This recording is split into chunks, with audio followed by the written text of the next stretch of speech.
Good evening. It is my pleasure to be your program director for this evening. I am Associate Professor Liz Lange. I am still, I believe, the newest member of the executive of the university, and I am responsible for the teaching and learning portfolio. As my accent suggests, I come from Argentina, but despite news to the contrary, I didn't arrive at the shores of the mother city just on the day of my interview. I've been in the country for some 30 years, and the last 7 of those have been at the University of the Free State, where I added with my accent to the local sounds. I'm very, very happy to be making my own contribution to the accents of the Western Cape. And I just wanted to tell you that when I applied for the job at UCT, I thought of the many attractions that these have. The sea, the mountain, the proximity to the University of Stellenbosch, the interesting things and the vineyards available. But the thing that seduced me the most was the concentration of intelligence per square meter at this university. I did not know then that the University of Cape Town had a college of fellows dedicated to gathering its smartest academics, and that once a year they had a dinner at which their intellects were let shine. So I am in luck. Program directors usually have the role of humoring and sort of trying to gather their audiences, provide witticisms as the program ticks on. I know that tonight I need to do none of these things. You will provide the wit, and I will provide the order. And I took this assignment gladly because I thought I was going to be entertained and possibly moved, and I trust none of you are going to let me down. So I'm really very happy to be doing this job tonight, and I thank the Vice Chancellor for giving me this task. And without further ado, I would like to ask the Vice Chancellor to welcome you and to open this evening. Thank you very much. Tonight we celebrate academic excellence by welcoming 4 new UCT fellows into the ranks of their peers. We also acknowledge the outstanding academic contribution of this year's 6 recipients of the College of Fellows Young Researcher Awards. You will find all the citations in the booklet that's on your place sittings at your tables. But to help you get to know your colleagues a little better, we have invited 1 new fellow. And actually, we have invited 2 existing fellows and 2 young research award recipients to address you later in the program on a word that I believe holds different levels of meaning for us as researchers, teachers, and leaders in the industry. The word is woke. Of course, with young people, this is the in word. Everyone wants to be woke, or wants to be seen as woke. I'm truly looking forward to hearing your interpretations of the word. Merriam-Webster says that woke is increasingly used as a byword for social awareness. In my view, this is one of the things that makes research at UCT so effective, social awareness, using the knowledge we discover and create to change the world in a positive way for the better of society.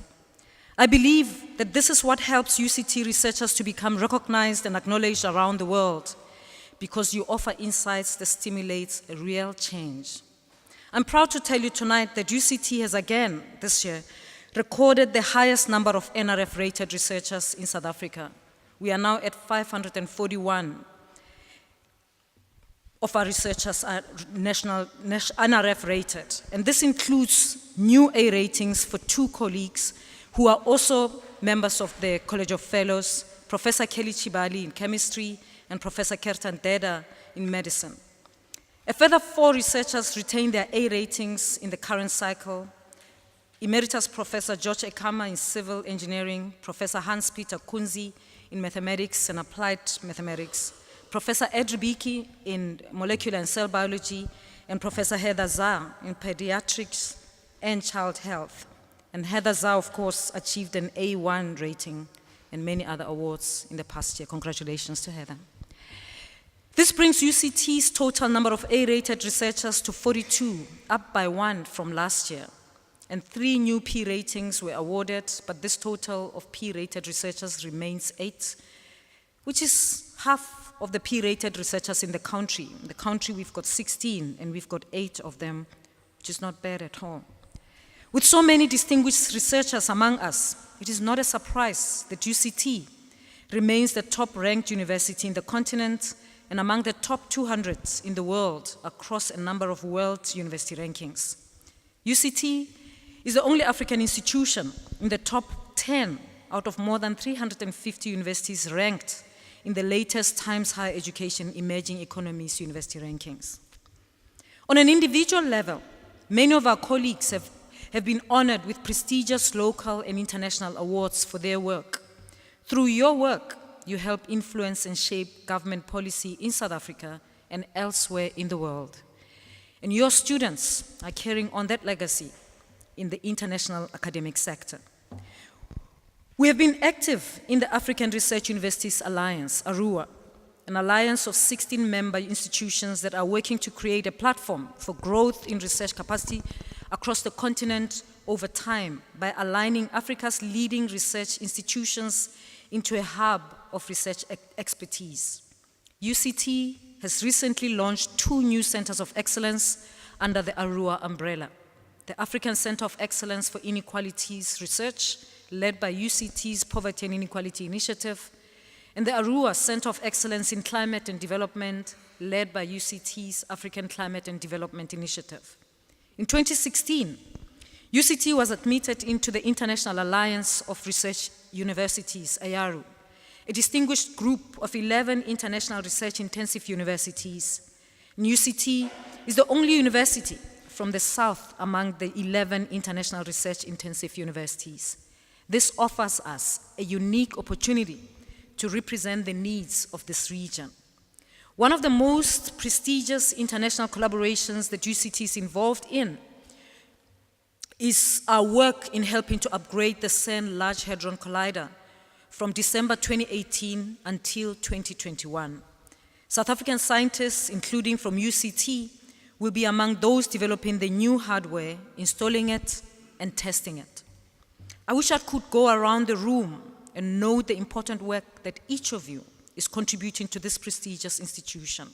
Fortunately, this event offers opportunities for you to get to know one another and also share your work and also enjoy the meal that's ahead of us. As you network with your colleagues, however, I also want you to reflect on why this College of Fellows exists and what is its role or what its role should be at UCT.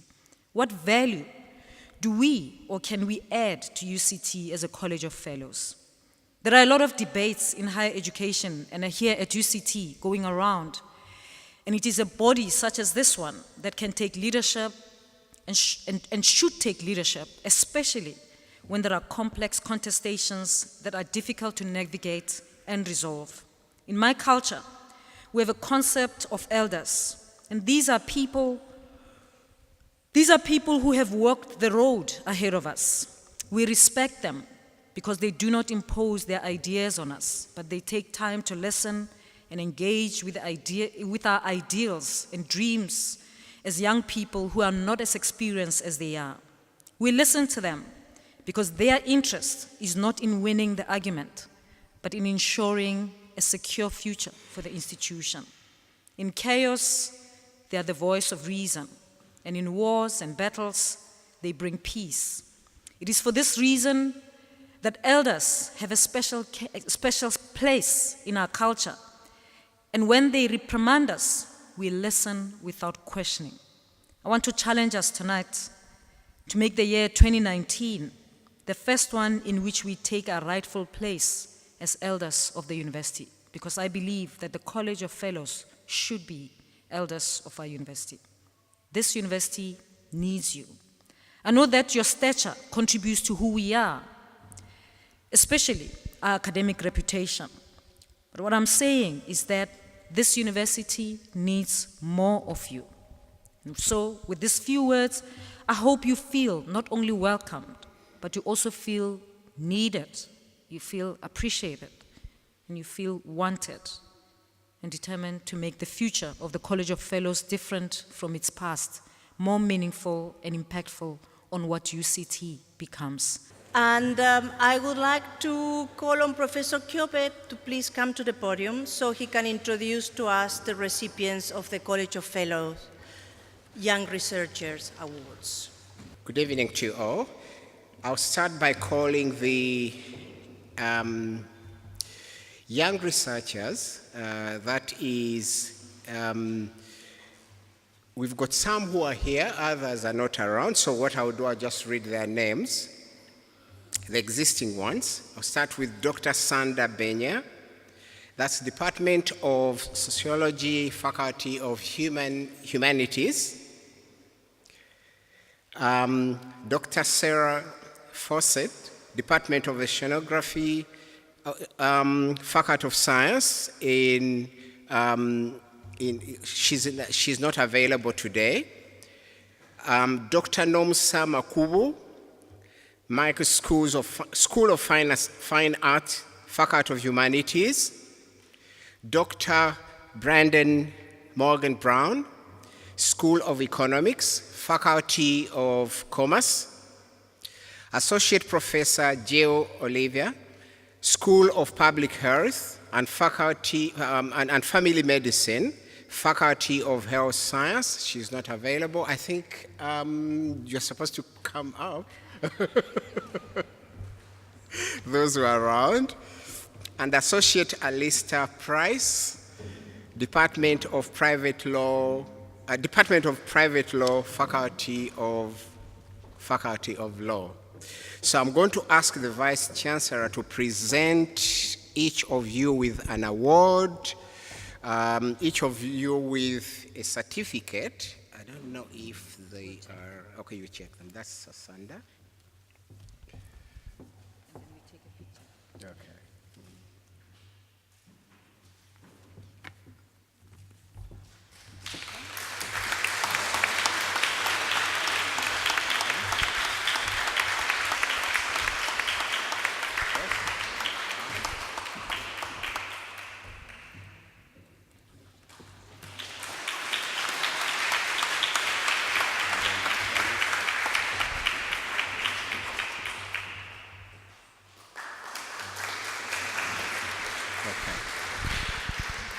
Okay, so now we come to the new ones.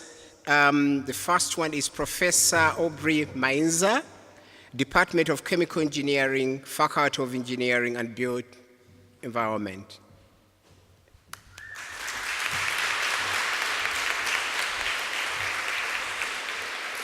Okay. The next one is Professor Edgar Peters, School of Architecture, Planning and Geometrics, Faculty of Engineering and the Built Environment. He's also not around. Professor Tanya Douglas, Division of Biomedical Engineering, Faculty of Health Sciences. She's not available. And Professor Michael Meadows, Department of Environmental and Geographical Sciences, Faculty of Science. She's not also, it's not also available. Okay. Right now, I think I'm going to hand over to Liz. Okay, thank you. So it is my pleasure to invite the fellows, the existing and young fellows, to speak for 5 minutes each. And you have to talk about this word that the Vice Chancellor gave you. So my first set of speakers is Professor Vanessa Watson, but didn't you say that it was awarded in an absentia? Is Vanessa here? Oh, there you are. Sorry, I didn't see you. Sorry. Okay, there you are. That's your turn to talk. And our second person to speak is Asena Banyamin. So I'm rooting for the humanities. I can imagine how your heart sinks when you get this request coming through the emails. So I will try and keep to my 5 minutes. My disciplinary field is urban planning, okay, which very broadly is concerned about what makes cities and regions change over time. And it considers if these changes are positive or negative in terms of values like human development, environmental sustainability, and so on, and what can be done to steer these changes in a different or better direction. It's an interdisciplinary field which cuts across space, time, economics, environment, society, infrastructure, culture, and more. And most of my research is in the context of Africa, African cities, and the global south more generally. I thought I should explain to you what I do, because usually when I say I'm a planner, people say, well, you're responsible for the traffic jams in Cape Town. And I have to say, no, really, it's not me, it's the engineers. So, sorry, Alison. So when I was presented with the word woke to speak about tonight, I must confess I was in a bit of a panic. So my first move was to ask my millennial but very smart PhD student what he thought. And I think it's worth relating the conversation between us. The millennial. You must know that term. It's used in a lot of Black Lives Matter discourse, to be woke or stay woke. Me. No, I've never heard that. What is your reference source? The millennial. Oh, come on. There's no reference. Everybody knows that. Me. My people don't know that. It's not my discourse. So what does being woke mean? The millennial. Sigh. Being woke is being aware of social justice issues. In other words, being able to say that everything is part of a system of power and oppression. Stay woke, hashtag, means remaining vigilant about social issues. Me. So is this a new term? I mean, in the last 20 years? The millennial. It has African-American origins, emerged in 2013 following the shooting by police of Trayvon Martin in Florida. And stay woke was used in social media posts about police brutality, systematic racism, and the industrial prison complex. Stay woke means examine your own privilege or lack of privilege. It means be aware of the ways in which racism, sexism, and classism affect how we live our lives on a daily basis. So this led me down a certain track on Google and confirmed millennial PhD was right. And maybe everybody tells everybody else these days to stay woke, and I'm the last to hear of it, but now I know. But it made me think about how it links to planning, and it certainly does. So planners, urban planners like myself, usually claim they want to plan cities which are socially and spatially just and equitable. Take the recently published 2018 spatial plan for metropolitan Cape Town. It starts off by stating that it wants to develop a future Cape Town which is spatially just, spatially sustainable, spatially resilient, and so on. And it wants to counter the spatial plans set in place in Cape Town and elsewhere under apartheid, which continue to exacerbate social and income inequality across the city. So here's the point. The way cities are spatially planned under apartheid, but also in cities in other parts of the world, has a complex causal connection to social and economic inequalities. And growing economic inequalities also express themselves in space. So space and society mutually reinforce each other, and the patterns take a long time and much effort to change. So if you overlay a Cape Town map showing apartheid townships built for African and colored people over 50 years ago, with a map of race and income today, you will see that not too much has actually changed. Poor residents in Cape Town are still trapped in degraded neighborhoods with failing infrastructure, poor schools and local facilities, severe social problems, and rampant crime and violence. And in cities in many other parts of the world, there are also high levels of income inequality. And again, the lowest income groups live in defined and identifiable neighborhoods. And in the US, this is largely a minority and migrant population, including many Afro-Americans.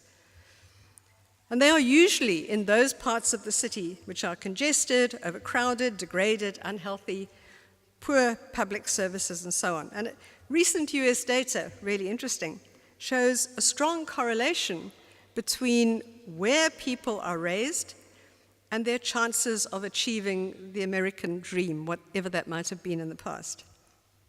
So if a person moves out of a neighborhood with worse prospects into a neighborhood with better outlooks, the move increases the lifetime earnings for low-income children by an average of $200,000 US. Okay? New hashtag, place and space matters. So it's in these deprived neighborhoods or urban ghettos that we see the reasons for the rise of the Black Lives Matter movements.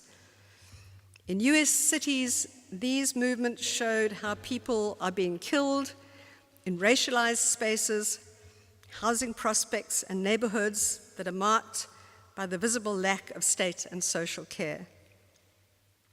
These movements argue that it's a function of the police and the prison complex, the infrastructures of white supremacy, to keep such spaces physically separated and segregated. And so these movements like Black Lives Matter work to reclaim what they call spaces of connection between the poor parts of the city and those parts of the city where resources are. Coming to an end. In Cape Town, private sector spending on the built environment is still highly skewed towards the wealthier parts of the city.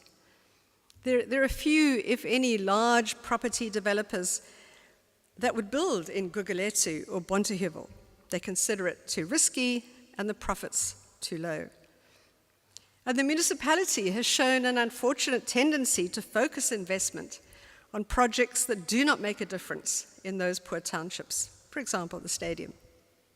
So almost every plan, like the new Metro plan, starts by claiming to promote justice and equity across the city, but we don't see it happening. So let me end by saying that urban planning certainly claims to make a difference to urban inequality. It claims to reconnect and integrate spatially and socially separated poor neighborhoods, claims to open up well-located land for affordable housing. But 24 years after the end of apartheid, we still have neighborhoods just like the ones in which Black Lives Matter movements emerged. So planners and the public sector certainly need to be woke. Thank you. Good evening, everyone. My name is Asena Banyamin. I'm in the sociology department. So I must say that when I got the word woke, there was resistance in me because I had never heard it used in the academy. Is this still working? Okay. I had never heard it used in the academy. I had only seen it on Facebook and on Twitter, so my first reaction was to resist the term, but also because I'm a sociologist and I think that's our disposition to just resist a lot of things. But I also have 3 reasons for wanting to resist it, because I think it suggests this, or it implies rather that, and I'm picking up on the definitions we're already given, that it's being aware of certain social justice issues and also being conscious and appreciating the intersections of oppressions. So I'm picking up from that definition that we've already been given. But I resisted it for 3 reasons primarily. And the first one is that the word seems to suggest a sudden sort of awakening, a sudden understanding of these social issues that we're talking about. But the second one was around that I think it simplifies a lot of quite complex issues that people build their lives, their careers, trying to unpack. So not only does it simplify concepts, but I think it also simplifies people's lived experiences. So that was the reason I thought, woke, really? And this is the College of Fellows, supposedly the most prestigious at the university. So there was that resistance. But I think the third one also is that it sort of, I think the term itself, the concept itself, it reinforces certain notions of superiority, that when you're woke, therefore you are more superior than those who are not woke. So that's the reason I wanted to dissociate myself from the word and not really interrogate it. But I thought, well, okay, I could work with it, but I'll work with it under 3 conditions. I'll work with the word woke. 1, if it appreciates that, to reach a point where you appreciate certain social justice issues, there has to be deliberate. One has to be deliberate. So the first one was this deliberate then. And the second one was work, because I do think that for one to appreciate some of the struggles we're talking about, or some of the intersections that were alluded to earlier, one has to do the work. And the third one is that there's time that one has to invest in making sure that they understand these issues. And if we don't understand these 3 things, I thought there's a risk of erasing loads of work that people have been putting into unpacking some of these issues. So I thought then I'll appreciate it and I'll work with it and I'll use it in talking about my work, which is what I was actually told to do today, only if it appreciates those 3 things, that it recognizes the time it takes to develop a sophisticated critique of structures and systems of oppression, systems of exploitation. My work is in labor. So systems of oppression, but in my specific research area, systems of marginalization. And I'll get into my research area just now because I think there's something that wokeness, even though I have a critique of it, that it helps us to unpack. My work is on women who are working underground in South African mines, and most of you would know that for a very long time, South Africa did not allow women to work underground in mines. That's the first part of my work. And the second part of my work is that while I was doing research, we had the Marikana massacre happen in Rustenburg. And the mine at which the Marikana massacre happened, it was about 20 kilometers away from where I was doing my research. The method I used to do my research is ethnography. So I went and I lived with mine workers for a period of about a year and a half. So when Marikana happened, I was living and working and really identifying to some extent with mine workers. And when the massacre happened, it affected me not to the same extent as the mine workers, but certainly to some degree with the mine workers. But the work that I do with women who are working underground in mines, it's work that's interested in how or what happens when all of a sudden, in a space like the mines, a space that has been defined by masculinity, what happens when all of a sudden you bring in women, a totally different group? How does that change the dynamics in the space? How does it change the people who've always been in the space? But also, how does it change the people who enter the space because of these changes? And so I went and I lived with mine workers for about a year, and I worked underground as a winch operator. Those of you who are engineers will know what a winch operator is. You're basically pulling ore from underground and pushing it up to surface. But I was interested with these women more in questions of gendered subjectivities. How do they understand themselves then in this environment? How do they make sense of who they are as women in a space that has been defined by masculinity? As women in a space that I think a lot of people often associate exclusively with masculinity, to a point where some people see men and mines as almost a natural kind of relationship.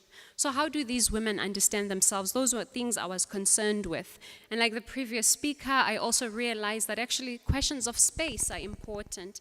Both space in terms of relational ways, but also space as something that reflects and also produces power. So those are some of the things I was also interested in. But also the importance of bodies when you're thinking or talking about transformation, when you're talking about how spaces are supposed to change, that in the case of mine workers, for instance, bodies, people often think of you have to have a certain body. But what I do in my research is to show, to deconstruct this whole notion of mining bodies and to show that the bodies that are in mining are bodies that are socially constructed. It's not necessarily natural bodies. And I'll show you how this links up or how I think about the word woke in relation to all of these. My work can be read in particular ways, and this is my way of trying to show the linkages between the work that I do and the word woke and why there was resistance to it initially. It can be read in multiple ways. One, around the Marikana massacre, My work is about recognizing the multiple ways in which people perform work, but mainly to push against the narrative that work is only work that's associated with the production space. So it's really a work that disrupts this notion of work as being performed in a very production capitalist space. And my work is about recognizing the labor of women who are not necessarily in the workspace, so recognizing the social reproduction and often invisible work that women are doing. So staying woke by seeing the capitalist logic and critiquing those logics. But also it's about disrupting the status quo, because all of a sudden now we are studying women who are working in the mines, whereas previously people would only associate the mines with men. So this critique of masculine hegemony within the mining spaces, critique of how, again, the notions of the man and mines as synonymous. But the last part is that my work is also a feminist intervention in mining literature. That for you to appreciate it, you definitely have to be woke. You have to appreciate that female and feminine bodies can and do enter mining spaces and perform and are as productive as male bodies. It also challenges masculine culture, but also masculine sensibilities that have been internalized by a lot of the people who are working in the mines. So in a way, then, it's a disruption that forces people to be woke. It's a disruption that forces people to think differently about spaces that for a long time we have associated with masculinity. But I think this is one of the reasons then that I really was resistant to it, because I think it does not help the word itself. It does not help us to see the hidden nuances. And I think of my work as really exploring those hidden nuances and paradoxes of how we can change structures, whether it's the mines or other spaces that need to be changed and transformed. So my work resonates with specific gender questions around masculine hegemony, but also it resonates with questions around inclusivity. And these are all very important terms or concepts when one is thinking about being woke. So questions about organizational culture, and I think much broader and bigger questions around transformation in the mining industry in South Africa, and I think it's something that UCT is talking about currently. So then linking it to the word woke, I thought, well, maybe then the word woke is the South African state and mining capital finally reconciling itself to the fact that mining spaces should not only be for men. So it's this awakening to the realities that women are also here and they also need to be included, not as just marginal people in the mining industry, but also as women who are workers in their own right. Also, I linked it to the fact that women in mining and who are doing manual labor are challenging certain dominant discourses about masculinity in the country, about men in the country, about men in mining. And so for me, when I was thinking about it then, this is the only way I could reconcile myself with the word woke in relation to my work. And as the last word, stay woke. We have the second round now. So this is comparative advantage, Professor Corder and Dr. Morgan Brown, because now you have all the protein. So now your brains are supposed to have been taken some sort of leap after that. So the next team are Professor Corder from the Faculty of Law as an existing fellow, and the Young Research Awardee, Dr. Brendan Morgan Brown, is going to be his co-keeper. And Morgan Brown comes from economics. So there we go, how woke these people are. It's always a surprise, and particularly a surprise tonight to have been asked to speak. I'm sure it was deliberate that you chose 4 people outside the natural and medical sciences which dominate the fellowship. I've always felt in the past that we should be balancing these things, but that's just my approach to life. So it's always a surprise, but also an honor to be asked to speak on this occasion. When I first spoke some 15 years ago, I've forgotten the word, but my fellow speaker told us all about dark matter, which resonates slightly with the apparent origins in slang of our chosen theme word this evening, woke. I have to start with 2 contextual points. First, As many of you may know, we have 5 children aged from between 25 to 10 years old. I have to credit and thank them constantly for raising my awareness of what is preoccupying and indeed obsessing their generations, so enabling me to become alert to what I must not say and even to become a little bit woke. I fail memorably in one respect because I'm not active on social media. As our Vice-Chancellor told me very firmly last year, you cannot be a leader in higher education, in the higher education sector, without being aware through social media of what is absorbing our students' attention, which I acknowledge fully. The second contextual point is to recognize the values and methodologies imbricated in my bone marrow by 45 years of immersion in studying and thinking about the law.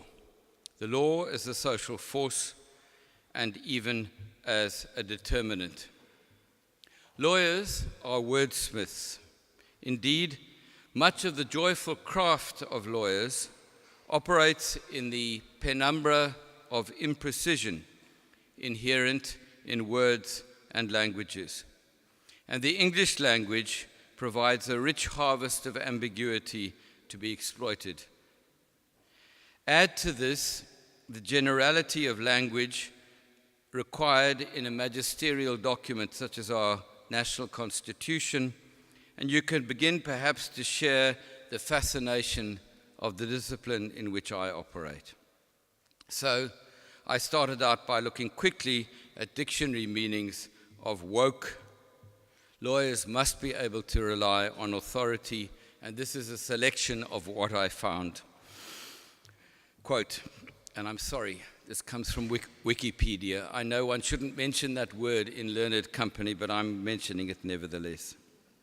Woke is a political term of African American origin that refers to a perceived awareness of issues concerning social justice and racial justice. I like that word, perceived. It is derived from the African American vernacular English expression, stay woke, whose grammatical aspect refers to a continuing awareness of these issues. Then I came across the Merriam-Webster's definition that the Vice-Chancellor quoted, so I will skip over that and say, more graphically and memorably, this one.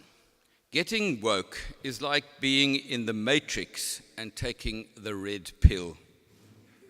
You get a sudden understanding of what's really going on, and you find out you were wrong about much of what you understood to be the truth.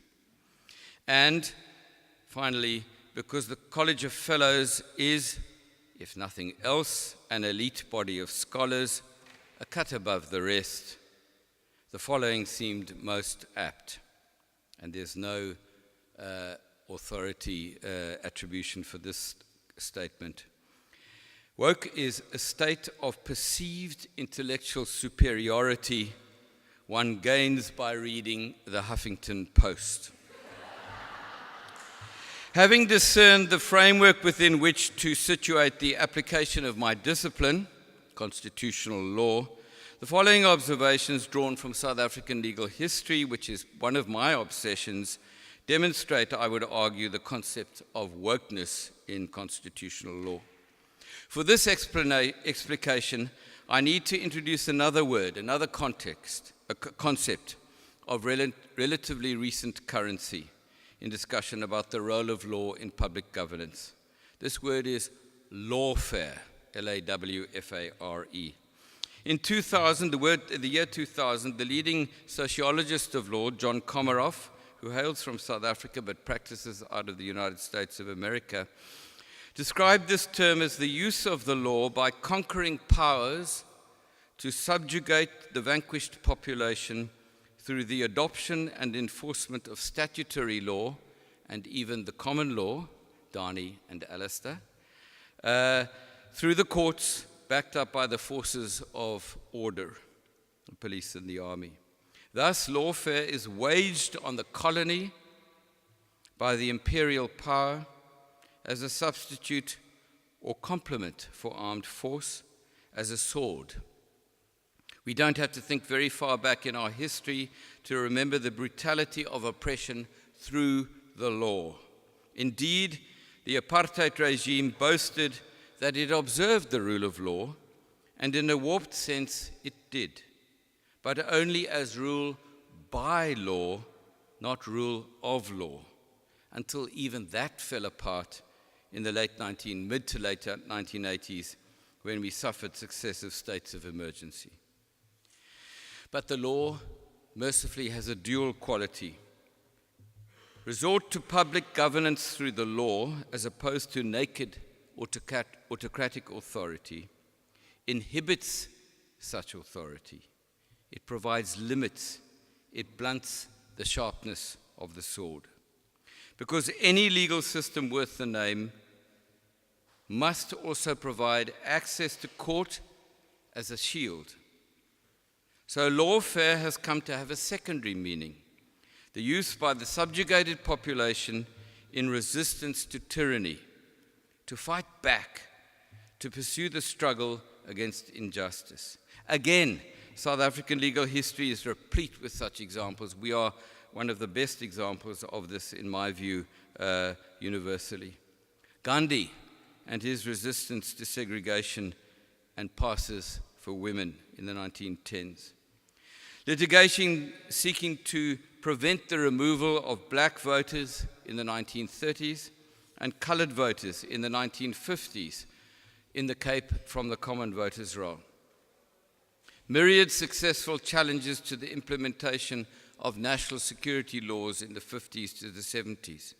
Trade unions using the law in the 1980s to increase workers' rights, and so on. And even post-apartheid, the TAC case, the provision of HIV, of nevirapine to HIV-positive mothers at childbirth, the various successful applications halting the abuse of power by the Zuma regime in its corruption of the NPA, and so on and so on. To conclude, a precondition for the waging of warfare must be satisfied before, in the secondary sense, it can be pursued or have any chance of success.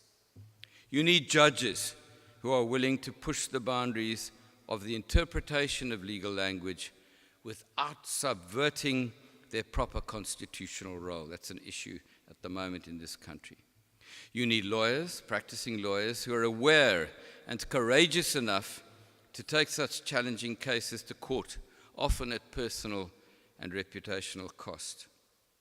You need law teachers who are willing to disregard peer pressure.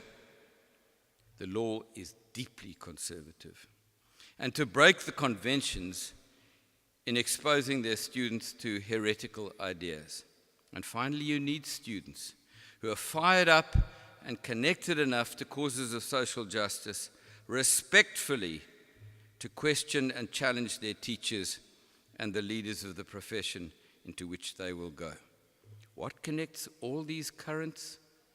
Wokeness with respect.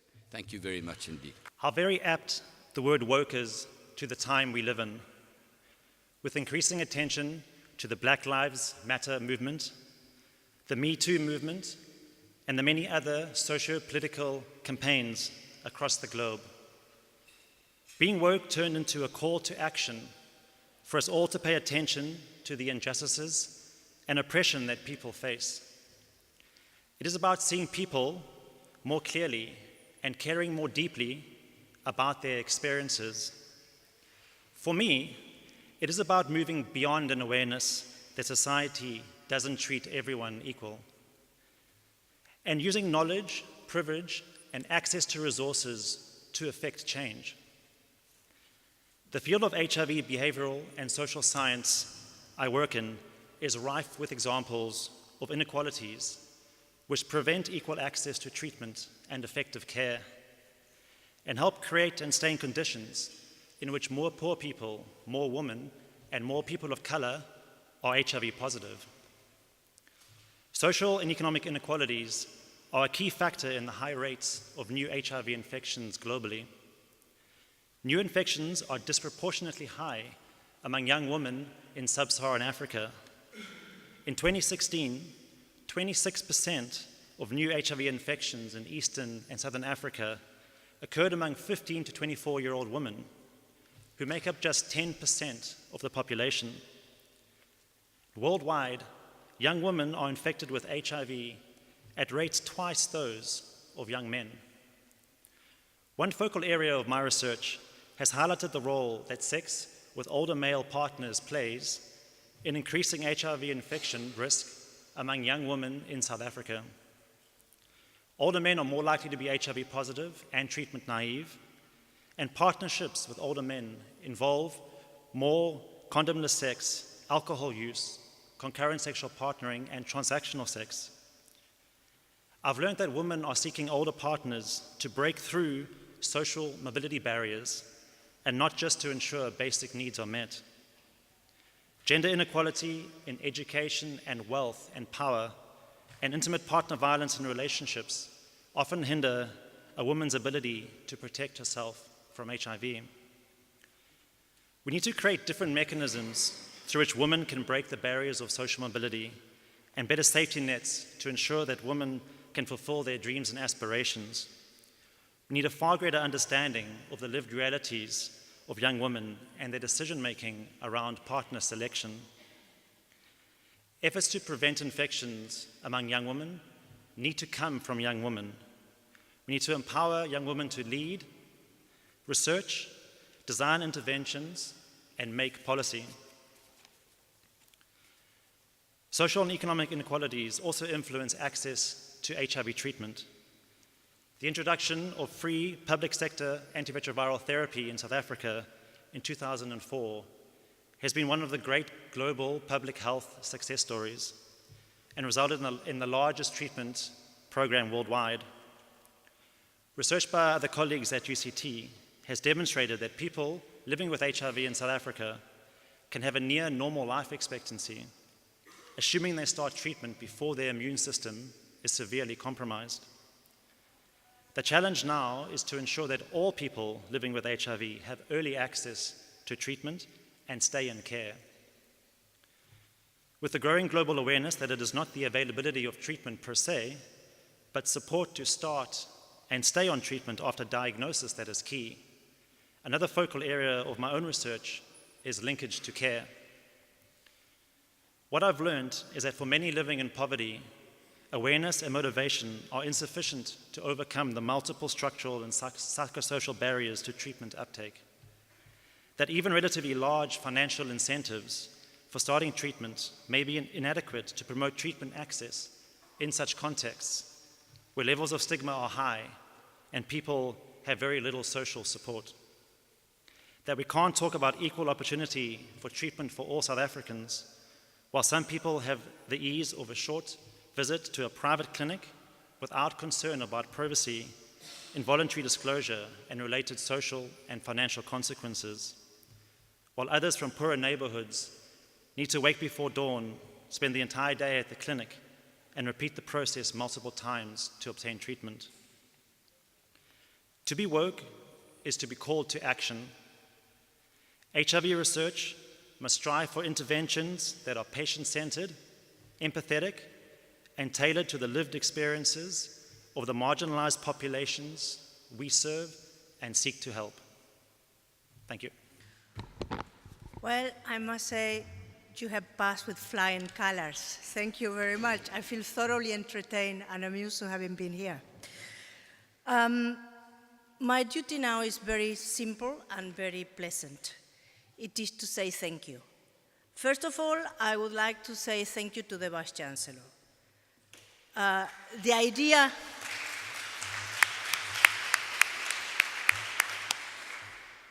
The fundamental act of provocation of putting to this learn gathering the word woke, it is fantastic, Vice Chancellor, so thank you for that bit. I would like to thank our guests, the fellows who have participated in this. I think that in the future we should do an adjudication, Vice Chancellor, to make this thing slightly more challenging. Thank you, all of you, for attending.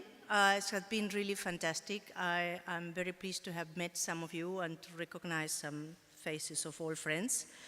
When I think of the explanation that the Vice Chancellor provided and your different interventions, I'm still left wondering whether woke is still in our times a Damascus moment, or it is something that comes through the process of thinking slowly, whether it is caused by a policeman or shooting a worker or workers, a policeman shooting a black body in the States, or if it is by opening our eyes to what it is around us and seeing what our disciplines can do for that. Whichever way it is fantastic to have your minds helping us to think through it. Thank you very much. Have a good evening. Enjoy coffee and dessert. Thank you.